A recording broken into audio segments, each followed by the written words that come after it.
iş adamı çıxıb da canlı yayında montaj olmadan, bir şey olmadan belə bir sözləri desə, iddiaları ortaya qoysa yer-yerindən oynayır. Çünki bir neçə struktur belə deyək də şübhə altına alınır, hədəf alınır. Buradakı yəni bunlar qeyri-qanuni fəaliyyət göstərilir, müəyyən burada neqativlər var. Amma səs çıxmır, araşdırma da yoxdur və yaxud da ki, gizlidə nələrsə gedir, səsi sonra çıxacaq, bilə bilmərəm, amma açıqlama da yoxdur. Yəni bu istiqamətdə. Sizin fikir necə? Bu nədən xəbər verib? Ciddiyə mi alınmır? Yoxsa belə deyək də ortada bizim artıq öyrəşdiyimiz, Natiq bəndə dedi, zaten biz bilirdik də sadəcə kimsə dilə gətirdi tipində bir həqiqət var.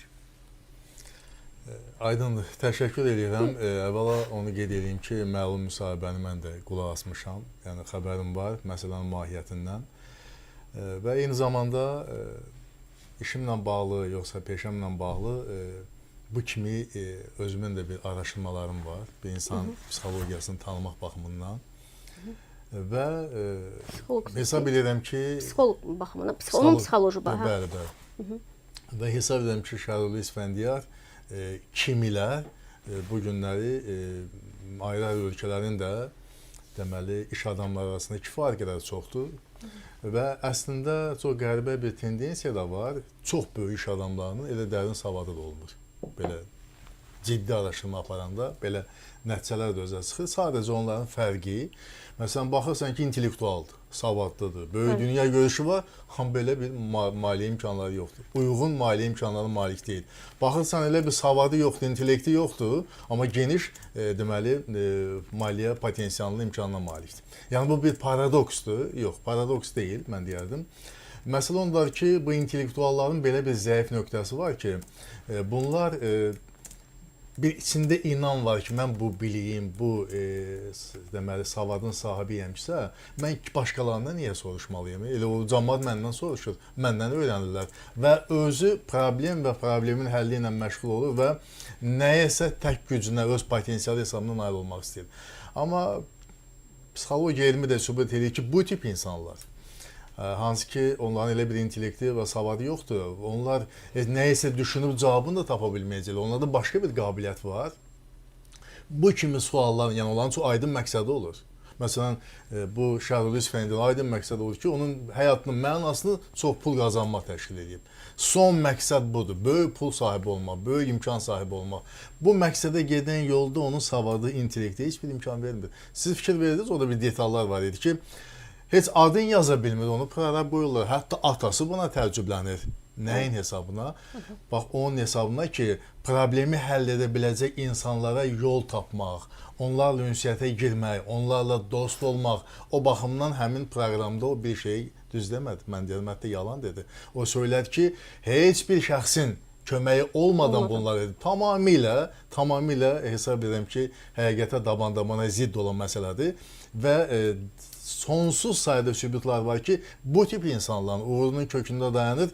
Deməli, o bacarıq, o qabiliyyət ki, lazımi insanlarla ünsiyyət qurmaq, lazımi insanlarla dostluq etmək.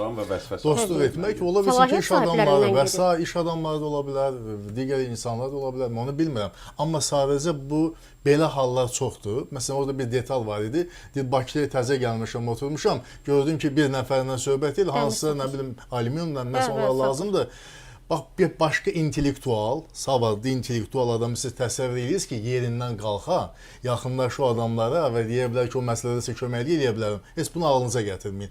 Amma bu insanların bacarığı ondadır ki, onlar adın yaza bilmir. Amma yaxınlaşsın, ünsiyyətə girsin, kommunikasiya qursun və həmin o hədəf ki var, böyük pullarım olsun. Ona çatmaq yolunda bax, həmin iş adamı ilə dost olur, onun qulluğunda dayanır, onun əməkdaşlığa gedir. Bu psixoloji problemdir deyirsiniz. Yəni, hansısa, bax, indi özünüz çox gözəl dediniz ki, orada şərait yaradılmadan mümkün deyil. Amma şəraiti kimlər, niyə və hansı əsasla yaradır? Bu da bir başqa sual daxil. Yəni, deyilmi? Adamın belə deyək, hansı bölgədən olması faktoru var. Niyə məhz onun o alüminium dəmir hardan gəlib ona? Faktlar əlində yoxdur. Sizin verilişinizdə də o. Sizin verilişinizdə də İstintaq orqanı deyil. Təbii ki, biz siyasi tezislərlə danışaq. Sadəcə mənim mövqeyim ondan ibarətdir ki, yəni belə insanların öz başı hesabına nəyə istinad olmaq mümkündür? Bunların ən böyük qabiliyyəti, mən deyirəm, fenomenal qabiliyyəti onda olur ki, deməli onlar bu hədəfə, konkret məqsədi var və bilirlər ki, bu məqsəd yolunda çox ciddi çətinliklər də olacaq. Ola bilsin, intellektual, çox ağıllı adamlar